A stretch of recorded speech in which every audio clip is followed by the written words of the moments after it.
नमस्कार, मेरा नाम डॉक्टर राजकिशोर वर्मा है, श्री संकल्प हॉस्पिटल सरोना रायपुर से। आज हम बात करने जा रहे हैं टाइप्स ऑफ कैप्स के बारे में। जो हमको कैप लगते हैं अलग अलग उसके भी प्रकार होते हैं।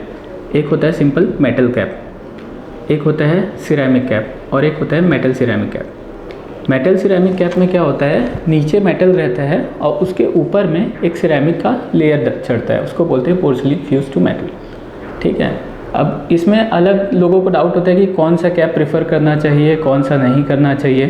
ये अब इसमें क्या होता है कि लोगों के इसमें एस्थेटिकली अगर आपको जाना है, अगर सामने के दांत है, सामने के दांत अगर हम मेटल कैप लगाएंगे तो थोड़ा अटपटा लगेगा।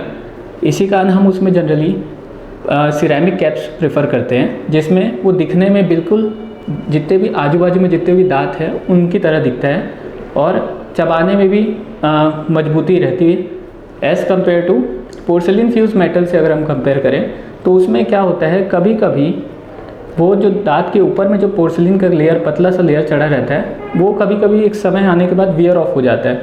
तो इसी वजह से हम जो है पोर्सिलिन फ्यूज मेटल कैप को ना यूज़ करके हम सिरेमिक कैप प्रेफर करते हैं सामने के दांतों के लिए।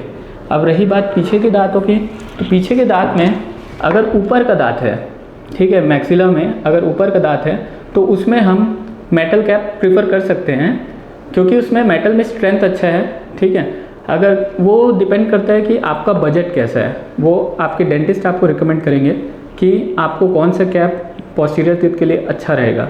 जनरली मेटल भी लगा सकते हैं, कोई उसमें उतना इशू नहीं होता।